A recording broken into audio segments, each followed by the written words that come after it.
예수 그리스도로 우리 하나님의 말씀 증거하겠습니다. 하나님의 말씀 고린도전서 6장 12절에서부터 오늘 20절까지 같이 보시겠습니다.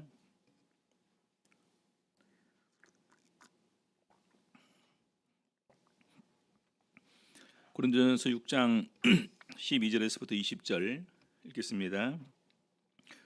모든 것이 내게 강하나 다 유익한 것이 아니요 모든 것이 내게 강하나 내가 아무에게든지 제재를 받지 아니하리라. 식물은 배를 위하고 배는 식물을 위하나 하나님이 이것저것 다 폐하시리라. 몸은 음란을 위하지 않고 오직 주를 위하여 주는 몸을 위하시느니라. 하나님이 주를 살리셨고 또한 그의 권능으로 우리를 다시 살리시리라. 너희 몸이 그리스도의 지체인 줄을 알지 못하느냐? 내가 그리스도의 지체를 가지고 창기의 지체를 만들겠느냐? 결코 그럴 수 없느니라. 창기와 합하는 자는 저와 한 몸인 줄 알지 못하느냐? 일러스되 둘이 한 육체가 된다 하셨나니 주와 합하는 자는 한 영이니라. 음행을 피하라. 사람이 범하는 죄마다 몸 밖에 있거니와 음행하는 자는 자기 몸에게 죄를 범하느니라. 너희 몸은 너희가 하나님께로부터 받은 바 너희 가운데 계신 성령의 전인 줄을 알지 못하느냐? 너희는 너희의 것이 아니라 값으로 산 것이 되었으니 그런즉 너희 몸으로 하나님께 영광을 돌리라. 오늘 이 시간에는 그리스도인의 자유와 육체라는 제목으로 오늘 말씀 가지고 은혜 나누는 시간 갖도록 하시겠습니다.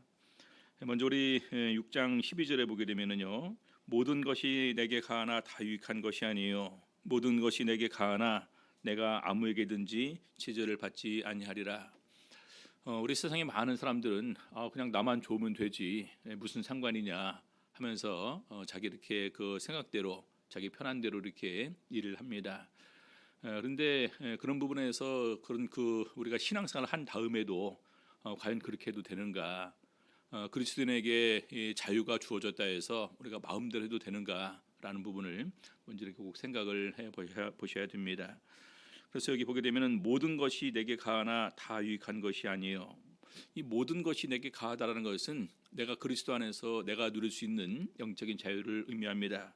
근데 다 유익한 것이 아니에요. 우리 이 부분은 나중에 고린도전서 10장을 이렇게 보게 될 때 더 자세하게 나옵니다. 제가 몇 번 그 부분에서 설교를 했던 걸로 기억을 하는데, 고린도전서 10장에 이제 우리 그리스도인의 삶의 원칙 네 가지가 있다라고 말씀을 드렸었습니다. 첫 번째가 유익이 되느냐 안 되느냐, 그리고 두 번째가 덕이 되느냐 안 되느냐, 그리고 세 번째가 하나님께 영광을 돌릴 수 있느냐 없느냐, 그리고 네 번째가 이 일을 통해서 그 상대방을 구원할 수 있냐 없냐. 요 네 가지가 이 그리스도인의 삶의 원칙이다, 이렇게 말씀드렸습니다. 그때 좀 이 부분은 보도록 하고요. 아무튼 여기에서는 그리스도인의 자유가 두 가지 부분에서 일단 기본적으로 제한을 받는다라는 것입니다. 다 유익한 것이 아니요, 나에게는 좋지만 남에게 이것이 해를 끼친다면 그리스도인이 그럼에도 불구하고 그 자유를 누리는 것이 마땅한 것인가? 예를 들어서 우리가 그냥 쉽게 길거리에서 우리 담배를 피우는 사람들이 있습니다. 담배 피우는 사람들은 예전에는 참 자유롭게 피웠었는데 요즘엔 참 불쌍하게 이렇게 담배를 피시더라고요. 그렇죠? 박스 안에 들어가셔야 되고 뭐 피해야 되고, 그것 때문에 위아래지만 이렇게 싸움도 벌어지고 그럽니다. 그래서 내가 아무리 좋아서 내가 피지만 이것이 다른 사람에게 영향을 주니까 어쩔 수 없이 제재를 받지 않습니까? 그래서 바로 다 유익한 것이 아니다. 그 다음에 모든 것이 내게 가하나 내가 아무에게든지 제재를 받지 아니하리라. 내가 한다고 하는데 누가 나를 감히 제재를 할 수 있겠습니까? 그렇죠? 내가 이거 먹겠다고 하는데, 내가 여기 가겠다고 하는데, 내가 이거 하겠다고 하는데 아무도 제재할 사람이 없겠죠. 근데 그럼에도 불구하고 그것이 자기에게 해를 끼치는 일이라면 그 자유도 역시 이렇게 제재를 받아야 된다는 것입니다. 예를 들어서 어떤 사람이 술을 너무나 좋아해서 중독까지 가버렸습니다. 그게 좋은 거예요? 안 좋은 것이지 않습니까? 그래서 아무리 좋다 해도, 내가 자유를 누린다 할지라도 내가 나에게 해를 끼치는 것은 우리가 주의를 해야 된다는 것입니다. 이 부분은 우리 고린도전서 6장에 있는 앞에 소송의 문제가 사실은 연결되는 부분입니다. 우리 형제간에 이렇게 갈등이 있는데 바로 그런 부분에서 주변 사람들이 막 얘기를 하지 않겠습니까? 그래서 내가 어느 한 방법을 선택해서 내가 했습니다. 근데 그것이 상대방의 유익이 되느냐 안 되느냐, 그것이 나에게 유익이 되느냐 안 되느냐, 이런 부분들을 우리가 생각을 할 수가 있어야 된다. 사실은 이런 얘기입니다. 저희들 이렇게 이제 그 다른 사람과 다툼과 갈등에서 보게 되면은요, 몇 가지 이렇게 표현이 있습니다.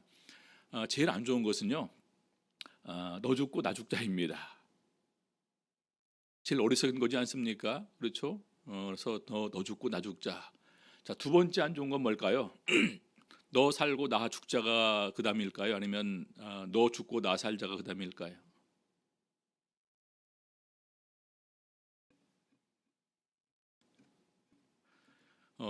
너 죽고 나 살자입니다. 당장 이기는 것처럼 보이지만 그것은 실제적으로 이기는 것이 아니다라는 것입니다. 그래서 우리 저번에 살펴볼 때 차라리 당하는 것이 낫지 않냐며, 차라리 속는 것이 낫지 않냐냐. 왜냐하면 그 순간에 누가 보고 계십니까? 하나님께서 보고 계셔요. 하나님께서. 예. 우리 믿음이 믿음 생활 먼저 한 사람이 일단 우리 숙이고 들어가는 것입니다. 그리고 그 교회 안에서 영적으로 더욱더 직분을 받으신 분이 먼저 이렇게 숙이고 가는 것입니다. 그렇죠? 어떤 분이랑 그렇게 이제 그 갈등 관계 있을 때 제가 권면하면서 그런 얘기를 했습니다. 목자랑 장로랑 싸우면 누가 사과해야 될까요? 누가 사과해야 됩니까? 원래 정답은요, 하나님을 먼저 마음속에 생각하는 사람이 사과하는 것입니다. 근데 이제 물론 그 부분이지만 일단 기본적으로 우리가 관계에서 보게 되면은 목자가 먼저 사과하는 것이다. 장로랑 집사랑 싸우면 누가 먼저 사과하는 거냐? 장로님이 먼저 사과하는 것입니다. 집사랑 신도랑 싸우면 누가 사과하는 것입니까? 집사가 먼저 사과하는 것입니다. 거기에는요, 누가 잘했다 못했다 이 구분이 필요 없습니다. 왜냐하면 하나님께서 보시기 때문에. 우리 다윗 왕이 피난 갈 때 시므이라는 사람이 와서 저주를 합니다. 한 칼에 죽일 수 있는 그런 관계이지 않습니까? 그래서 오죽하면 옆에 있는 그 요압과 아브넬이 허락만 하시면 당장 가서 쳐서 죽이고 오겠다고 하니까 수르야의 아들들아, 너희들이 나랑 무슨 상관이 있냐? 저 사람이 저렇게 하는 것은 하나님께서 허락하신 것이다. 하나님께서 허락하신 것, 그 순간에 하나님을 바라보지 못하면은 그런 그 말을 할 수가 없겠죠. 그래서 우리 믿음 안에서 가장 중요한 것은 하나님을 생각함으로 참는 것이 아름답다. 예수 그리스도를 바라보자. 저는 십자가를 참으사 영광을 바라보면서 그 길을 갔음을 이렇게 말하고 있습니다. 자, 그 다음은요, 나는 죽고 상대는 살게 해주는 것입니다. 어떤 방법이 있을까요? 우리 보통 이제 기본적으로 그냥 그 막 작정하고 달려는 사람들은요, 누구도 이길 수 없습니다. 그렇죠? 그럴 때는 어떻게 하는 게 나을까요? 첫 번째는 피하는 것도 좋지만 피할 수 없이 계속 달려들면 어떻게 합니까? 그때는 정말로 마음으로 내가 먼저 잘못했다 또 인정하고 이렇게 가는 것이 제일 좋습니다. 왜냐하면 그것을 통해서 상대방도 살려주는 거예요. 계속해서 그런 가운데 있으면 어떻게 됩니까? 그 자세가 참 중요하겠죠. 그래서 그래 내가 잘못했어라고 하는데 그것도 인상을 쓰면서 그래 내가 잘못했어 이렇게 하면 그 잘못을 인정하는 것이 아니겠죠. 정말로 마음속으로 예 제가 잘못했습니다. 죄송합니다. 이러면 나는 죽는 것처럼 보이지만 사실은 그 상대도 같이 살려주는 거예요. 왜냐하면 그 사람이 그 노가 계속 진행되게 되면 어떻게 됩니까? 결국 그 사람도 죽는 거예요. 나중에 그것은 우리 예수 그리스도께서 형제를 위해서 죽는 것이 가장 큰 사랑이다라고 얘기를 하는데, 아무튼 우리가 꼭 내 목숨을 그런 상황에서 죽어주는 것만이 아니라 일상생활에서 그런 것도 필요하다는 것입니다. 그래서 네 번째 가장 좋은 길은 뭐냐면요, 상대도 살고 나도 사는 것입니다. 우리 성도님들은 평소에 어떤 방법을 주로 잘 사용하십니까? 첫 번째 방법은 제일 어리석은 거죠. 나도 죽고 상대도 죽는 것. 상대는 살지만 나는 죽는 것. 내가 잘못 선택함을 통해서. 그렇죠. 그런 경우도 많이 있지 않습니까? 상대는 믿음 생활 잘하고 더욱더 열심히 하는데 나는 오히려 스스로 그런 부분에서 나 혼자 화를 사귀지 못해서 나 혼자 원망 불평을 끊이지 못함을 통해서 나 혼자 멸망의 길로 가는 것이 얼마나 많이 있습니까? 그래서 바로 그런 부분에서 우리가 이렇게 생각을 할 수가 있어야 된다. 그래서 모든 것이 가하나 다 유익한 것이 아니요 모든 것이 내게 가하나 내가 아무에게든 제재를 받지 아니하리라. 자, 그래서 우리가 이런 부분들을 우리 율법과 우리 죄 부분에 연관을 짓습니다. 우리 로마서 5장 20절입니다. 로마서 5장 20절 율법이 가입한 것은 범죄를 더하게 하려 함이라.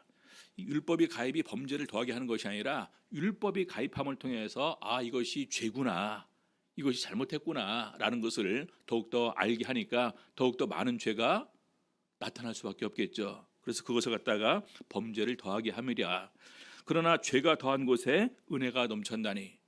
근데 이게 우리가 죄를 깨닫고 난 다음에 주로 사람들이 주님 앞에서 인정하고 자복하고 회개하게 되면은요 더욱더 주님의 크신 은혜와 긍휼이 넘치지 않겠습니까? 그래서 죄가 더욱더 많은 곳에 은혜가 넘쳤다.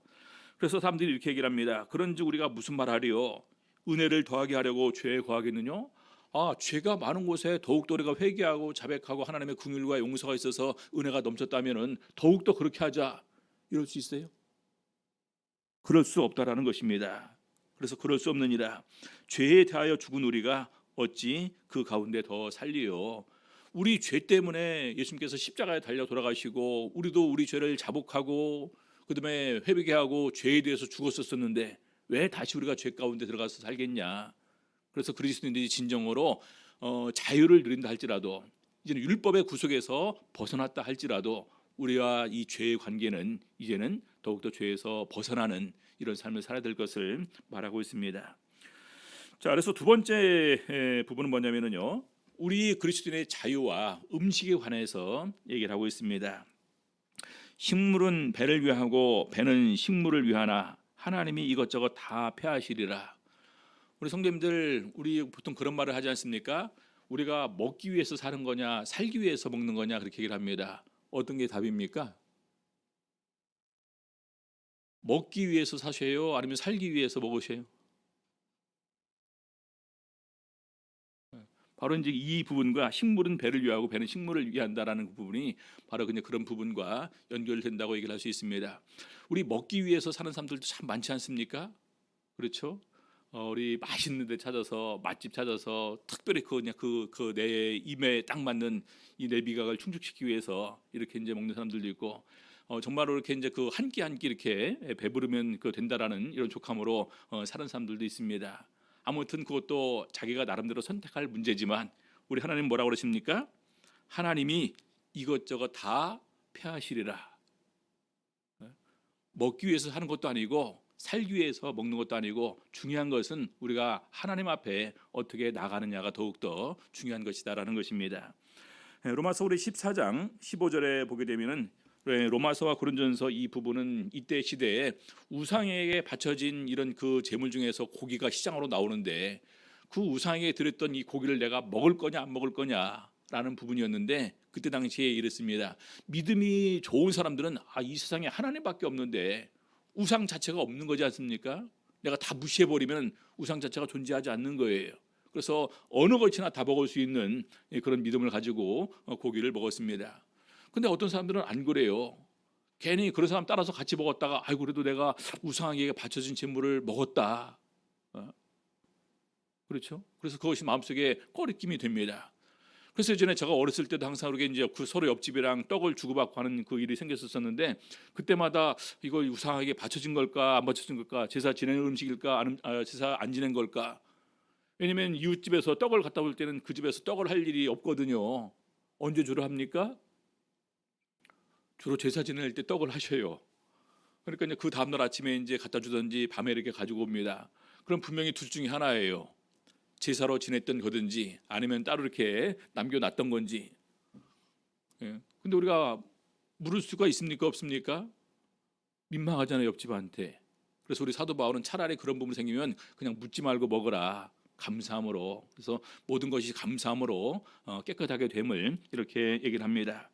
자, 그런데 어떤 믿음 있는 사람들이 그렇게 이제 자기만 생각하는 가운데에서 그렇게 했을 때 바로 아까 말씀드린 대로 믿음이 약한 사람이 영향을 받아서 같이 따라서 했다가 그것이 꺼리낌이 됩니다. 자기 스스로의 마음에 올무가 되는 거예요. 그래서 그것을 사도 바울은 이렇게 방지하고 있습니다. 그러면서 15절 만일 식물을 인하여 내 형제가 근심하게 되면 이는 내가 사랑으로 행치 아니함이라. 그리스도께서 대신하여 죽으신 형제를 네 식물로 많게 하지 말라. 식물을 인하여 하나님의 사업을 무너지게 말라. 만물이 다 정하되 거리낌으로 먹는 사람은 악하니라. 그래서 식물을 인해서 하나님의 사업을 무너지게 말라. 먹는 것을 했다고 자랑할 것도 아니고 먹지 않았다고 해서 자랑할 것이 아니다라는 것입니다. 가끔가다 우리가 식당에 가면 우리를 시험할 때가 있는 식당에 갈 때가 있습니다. 거기서 뭐 이렇게 그 와인을 주든지 임산주를 주든지 이렇게 해서 이렇게 한 컵에 작은 컵에다 이렇게 하나씩 줍니다. 어떻게 할까요? 그거 마시면 구원 못 받고 안 마시면 구원 받는 것입니까? 그런 차원이 아니에요. 또 어떤 경우는 이제 저희가 우리 예전에 이제 그 가정학개론 때 이렇게 배우니까 레스토랑 같은 데 가게 되면은 거기서 이제 그 우리가 돈가스나 생선가스를 시킵니다. 우리 붉은 고기에는 적포도주인가요? 그리고 이제 그 생선에는 화이트 포도주. 그걸 왜 마십니까? 입안에 기존에 남아있던 그런 것을 갖다가 다 제거해버리고 새롭게 맛을 음미할 때 그 역할을 하는 거다, 이렇게 얘기를 합니다. 그래서 어떤 분들은 그런 거 줄 때 이렇게 이제 음식으로 생각하고 마시는 분들이 계시고, 어떤 분들은 이거 와인이야 하면서 안 마시는 분들도 계십니다. 삼계탕집 가게 되면은요, 인삼주 하나가 이렇게 나옵니다. 이거 어떤 사람들은 먹는 사람, 마시는 사람도 있고 또 안 마시는 사람들도 있습니다. 우리 안동국시를 가게 되면 또 뭐죠? 이렇게 무슨 그 과일주를 좀 이렇게 돼서 또 이렇게 조금 이렇게 이제 줍니다. 마시는 분도 있고 안 마시는 분도 있어요. 처음에 우리가 이제 서로 상의를 할까요? 여러분 이거 마실까요? 안 마실까요? 상의를 하는 게 좋을까요? 안 좋을까요? 근데 거기서 역시 나름대로 이렇게 어떤 사람들은 마시고 어떤 사람들은 마시지 않습니다. 그럴 때 어떻게 할까요? 마음속으로 저 사람 안 마시네? 저 사람 마시네?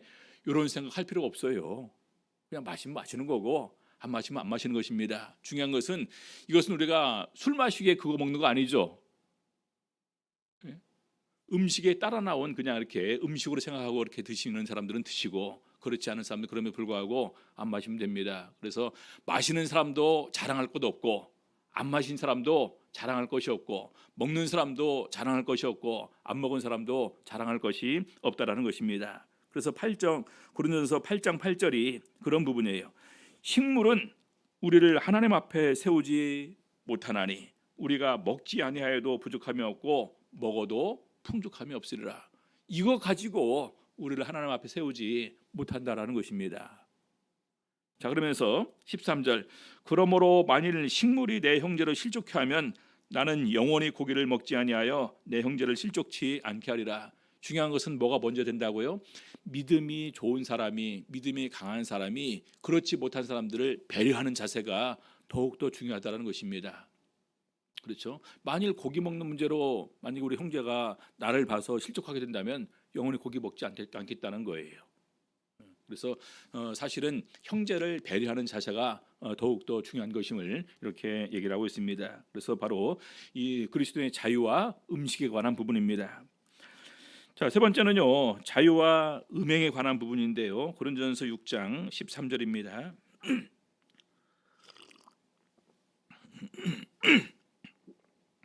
13절, 몸은 계속해서 음란을 위하지 않고 오직 주를 위하며 주는 몸을 위하시느니라. 그러면 뭐냐? 우리 몸은 그럼 뭘 위할 것이냐? 우리 몸을 갖다가 어떻게 사용하느냐라는 부분입니다. 우리 몸을 거룩하게 할 것이냐, 우리 몸을 갖다가 부정한 가운데 둘 것이냐. 그런데 우리 몸은 주를 위한 것이다. 그다음에 주는 우리 몸을 위하신다라는 것입니다. 예전에 제가 이제 운동을 워낙 좋아하니까 수시로 막 이렇게 보통 일주일에 한 번씩은 제가 다쳐서 이렇게 갔던 것 같아요. 그래서 매일 이제 그 한의원에 침 맞으러 가고 막 이제 하다 보는데, 근데 제가 참 희한하게도 그 주사는 안 맞았는데 저는 어깨가 깨끗해요. 맨날 이렇게 이제 그 병원차가 오게 되면은 저는 담 넘어서 이렇게 이제 숨어 있다가 병원차 간 다음에 들어왔기 때문에 웬만한 그 예방 주사를 맞지 않았습니다. 근데 그 침은 한번 맞아 보니까 괜찮더라고요. 한번 처음에 맞아보고서 그래서 그다음부터는 침을 이렇게 자주 맞았었는데, 심지어는 넘어져 갖고 이게 딱 오그라진 적도 있었어요. 그러니까 이제 여기다 침을 딱 놓더니 막 튕기더라고. 그러니까 이게 마비되면서 막 전기가 오는 것 같아요. 그래서 나중에 이제 이것도 이제 핀 적도 있었었고. 중학교 때는 이제 우리 이제 위가 약해서 제가 자꾸 이제 되새김질을 하니까 이건 침 맞아야 된다 그래갖고 이만한 침이 있죠. 여기다가 콕 드는데 배를 내밀었다가 들어갈 때 쏙 집어넣는데 그 들어간 느낌이 다 옵니다. 근데 나중에 이제 제가 보니까 그분이 정식 한의사가 아니셨어요. 아무튼 그래서 이제 그런 것을 생각을 하면서 참 이런 일도 있었었구나. 자, 그래서 저희 아버지가 그때 이제 내가 하도 다쳐오니까 했던 말이 있습니다. 신체 발부는 수지 부무라. 발부조고를 물회 물상하라. 하도 저한테 많이 하셔갖고 한자인데 그걸 갖다가 다 외우고 있습니다. 신체 발부, 터럭발, 살갗부 이런 것이 부모한테 받은 것이다. 발, 터럭, 털, 살갗, 그다음에 손톱조, 이 뼈골을 훼손하지 말라. 발부조고를 물회 물상하라. 그래서 가만히 보니까 우리 몸을 아버지 어머니께로 이렇게 받은 것인데, 근데 더욱더 중요한 것은 우리 몸을 누가 주셨습니까? 하나님께서 주셨어요. 그래서 하나님께 우리 몸을 거룩하게 돌려드리는 것, 또 그것을 위해서 예수님께서 우리를 위해서 우리 몸을 위해서 죽어주신 거예요. 그럼 우리는 어떻게 됩니까? 우리 몸을 거룩하게 하나님께 드려야 된다는 겁니다. 로마서 12장 1절 보겠습니다. 로마서 12장 1절. 그러므로 형제들아 내가 하나님의 모든 자비하심으로 너희를 권하노니 너희 몸을 하나님이 기뻐하시는 거룩한 산 제사로 드리라. 이는 너희의 드릴 영적 예배니라. 우리 몸을 제물로 드리라는 것입니다. 하나님이 기뻐하시는 살아있는 제물로. 우리 성도님들, 우리가 그 교회 올 때 나름대로 헌물을 준비해 옵니다. 물론 예전에는 이제 우리가 많은 것을 가져갔었어요. 어떤 분들은 쌀도 갖고 온 분들이 계시고, 어떤 분들은 고기 덩어리를 갖고 온 분들도 계시고, 또 어떤 분들은 또 이렇게 그 닭을 이렇게 잡으려고 갖고 오신 분들도 계셔서 시골에서는 안식일 날 그것을 가져가서 같이 해 먹었던 그런 기억도 있습니다. 왜냐하면 그때 당시에는 우리가 고기 볼 때가 참 이렇게 쉽지 않은 그런 시대지 않습니까? 소고기국은 1년에 한 몇 변 정도 이렇게 구울 정도로 이렇게 먹으니까 조금 여유가 있는 분들이 안식일 날 그거 이렇게 갖고 오시면 같이 먹는 거예요. 물론 요즘에는 근데 거의 다 이렇게 이제 그냥 이렇게 헌금으로 이렇게 준비를 합니다만, 그래서 그런 가운데서 그런 예물 헌물을 가져오는 것보다 더 중요한 것이 내 몸을 하나님께서 받으실 만하게 드리는 것이 제일 중요하다는 거예요. 그렇죠? 그래서 우리가 가인과 아벨 이 제사를 우리가 분명히 기억을 합니다. 하나님이 그 가인의 제물은 연락지 않으셨으나 아벨과 그 제물은 연락하셨다라는 것입니다. 나중에 가인이 저렇게 이제 억울함을 호소합니다. 네가 선을 행하지 못하면 선을 행하면 왜 그렇겠냐 하면서 가인의 예물을 받아주지 않은 이유를 가인이 선한 사람이 아니었음을 먼저 이렇게 지적을 합니다. 그래서 중요한 것은 우리 몸을 하나님께서 받으실 만하게 드리는 예물이 사실은 하나님 앞에 나올 때 가장 중요한 예물임을 꼭 기억을 하셔야 됩니다. 자, 그러면서 고린도전서 6장 15절 보니까 너희 몸이 그리스도의 지체인 줄을 알지 못하느냐. 계속해서 이렇게 성경에서 쭉 하나님께서 말씀하시는 가운데서 우리와의 관계를 얘기를 합니다. 우리가 하나님의 백성이 되는 것이 참 굉장히 귀한 영광이다. 또 우리가 하나님의 자녀가 되는 것이 얼마나 귀한 것이냐. 근데 거기서 영적으로 더 나아가서 어떻게 설명하고 있냐. 우리가 그리스도의 몸이 된다라는 것입니다. 지체가 된다라는 거예요. 교회가 그리스도의 몸이고 우리는 그 몸을 이루는 이 지체가 된다. 그래서 우리 사도 바울은 그렇게 설명을 하고 있습니다. 그래서 우리 몸이 그리스도의 지체다. 더욱더 귀하고 거룩한 존재라는 것입니다. 그럼 어떻게 해야 돼요? 우리 몸을 더욱더 귀하고 거룩함으로 우리 하나님께 드릴 수가 있어야 됩니다. 그래서 내가 그리스도의 지체를 가지고 창기의 지체를 만들겠느냐? 계속해서 우리 몸을 파는 사람들과 이렇게 합하게 되게 되면은 결과적으로 하나가 된다라는 것입니다. 그러면서 창기와 합하는 자는 저와 한 몸인 줄을 알지 못하느냐. 일러스되 둘이 한 육체가 된다 하셨나니. 그래서 이러므로 남자가 부모를 떠나 그 아내와 연합하여 둘이 한 몸을 이룰지로다. 남편과 아내가 한 몸이라는 것입니다. 그래서 우리 몸을 창기와 이렇게 연합해서 드리는 음행의 몸으로 드릴 것이냐, 아니면 주님과 연합하는 이런 그 거룩한 몸으로 들을 것이냐라는 부분을 얘기를 하고 있습니다. 그래서 주와 합하는 자는 한 영이니라. 누구와 한 영이 됩니까? 누구와 한 영? 예수님과 주님과 우리가 서로 하나의 영이 된다는 것입니다. 그래서 예수님께서 기도 중에 그런 내용이 있습니다. 아버지와 내가 하나가 된 것처럼 저들도 우리와 같이 하나가 되게 하여 주시옵소서. 그렇죠? 어떻게 하나가 될 수 있습니까? 영 안에서 하나가 되는 것입니다. 그래서 이 사실은 우리 한 사람 한 사람이 굉장히 귀하고 거룩한 존재고, 이 귀하고 거룩한 사람들이 함께 모여서 이루어지게 되는 그리스도의 몸된 교회는 더욱더 귀하고 거룩한 곳이다 라는 생각을 우리가 명심하셔야 됩니다. 자, 그러면서 이 음행의 죄가 어떤 죄인지를 계속해서 얘기를 하고 있습니다. 고린도전서 6장 18절, 음행을 피하라. 사람이 범하는 죄마다 몸 밖에 있거니와 음행하는 자는 자기 몸에게 죄를 범하느니라. 그래서 계속해서 이 음행이라는 부분이 자기 몸에게 죄를 범하는 것이고, 심지어는 자기 몸 안에 있는 죄다, 이것은. 그래서 특별히 이 부분을 언급을 하고 있습니다. 왜냐하면 이게 그 사람들이 사는 곳에서 문화와 과학과 이런 그 여러 가지 문명이 발달함과 아울러 항상 같이 수반되는 것이 성적인 타락입니다. 그래서 우리 하나님께서도 특별히 로마 그 레위기서 18장, 레위기서 20장에서 그때 당시에 벌어졌던 우리 가나안의 그 타락, 그다음에 애굽의 타락, 이런 상황들을 다 얘기하는 가운데에서 바로 이런 성적인 타락 때문에 그 땅이 더러워져서 너희를 토해낸 것이다. 너희가 가나안 땅에서 또 이렇게 하면 가나안 땅도 너희를 용납하지 못하고 토해낼 것을 이렇게 얘기를 합니다. 그래서 반드시 이 거룩함을, 내가 거룩하니까 너희도 거룩할지어다라는 가운데에서 그 부분을 이렇게 강조를 합니다. 자, 그래서 결론적으로 19절 20절에서 이렇게 결론을 내리고 있습니다. 너희 몸은 너희가 하나님께로부터 받은 바 너희 가운데 계신 성령의 전인 줄을 알지 못하느냐? 너희는 너희 것이 아니라. 우리 성도님들, 그리스도의 자유와 우리 육체에 관한 부분의 결론 부분입니다. 너희 몸은 너희가 하나님께로부터 받은 바 너희 가운데 계신 성령의 전인 줄을 알지 못하느냐? 우리 한 사람 한 사람이 성령이 거하시는 거룩한 성령의 전이라는 것입니다. 얼마나 귀한 것일까요? 우리 하나님께서 우리 몸이 더러워지면 어떻게 할까요? 그런 예가 있었죠. 우리 창세기 6장에 보게 되면은요, 나의 신이 영원히 사람과 함께하지 아니하리니 이는 그들이 육체가 됨이라. 육체가 됐다는 것이 무슨 말이었습니까? 타락했다는 말이지 않습니까? 이는 그들이 타락하기 때문에 나의 신이 그들과 함께하지 않겠다. 그래서 하나님의 영은 거룩한 영이시기 때문에 우리가 계속해서 거룩할 때에 더욱더 우리 안에 거하시는 것을 기뻐하십니다. 우리가 더러워지고 부정해지면 어떻게 될까요? 떠나십니다. 그래서 우리 성경에 보게 되면요, 하나님의 성령을 근심하게 하지 말라.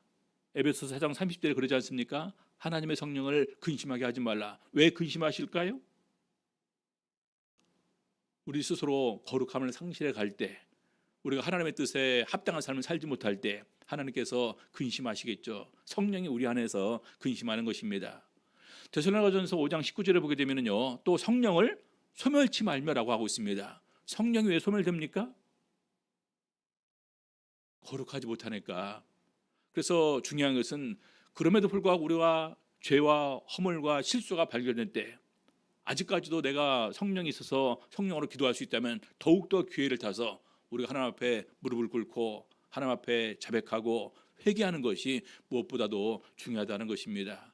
그래서 우리 다윗왕은 시편 32편에서 허물의 사함을 받고 그 죄의 가려움을 받고 그 죄를 정죄받지 않은 사람이 복이 있다, 그러면서 쭉 자기 경험을 얘기를 합니다.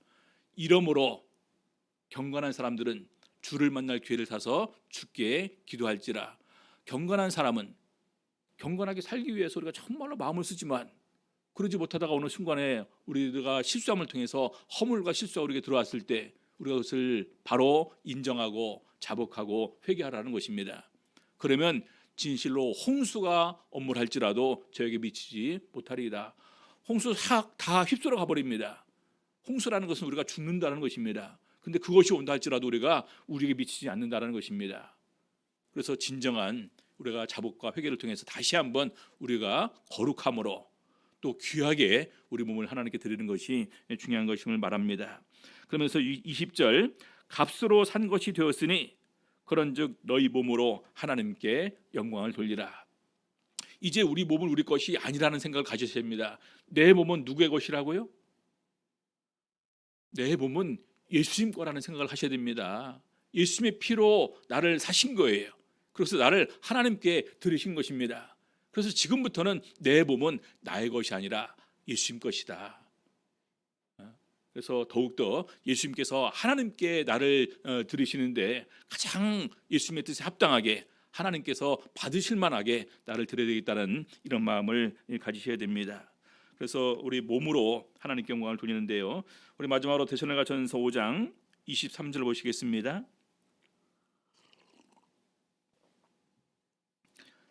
데살로니가전서 5장 23절 평강의 하나님이 친히 너희로 온전히 거룩하게 하시고 우리 스스로 우리 힘으로 우리가 거룩함을 온전히 이루는 것은 사실 굉장히 어렵습니다. 그러지 않습니까? 그래서 성령께서 우리 안에 계시고 성령께서 우리를 도와주셔야지만 우리가 온전한 거룩함을 이룰 수가 있습니다. 그래서 우리 사도 바울은 그렇게 기도합니다. 평강의 하나님이 친히 너희로 온전히 거룩하게 하시고 또 우리가 온전히 거룩해지지만 그것을 유지하는 것이 얼마나 더 힘이 듭니까? 그렇죠? 어느 한순간보다 유지하는 것이 더욱더 더 어렵고 더 힘들더라고요. 그래서 그 다음에 또 너희 온 영과 혼과 몸이 우리 주 예수 그리스도 강림하실 때에 흠없게 보존되기를 원하노라. 누가 흠없게 보존시켜 주실까요? 이것도 성령이십니다. 하나님이십니다. 그래서 오히려 더욱더 우리가 이 세상 살아가게 될 때 이 세상에 취해서 사는 것이 아니라 성령 충만함으로 정말 그 진실함으로 하나님과 교제함을 통해서 온전히 거룩함을 이룰 수 있는 우리 성도님들 다 되시기를 우리 주 예수 이름으로 바랍니다. 찬양 183장 찬양하시겠습니다.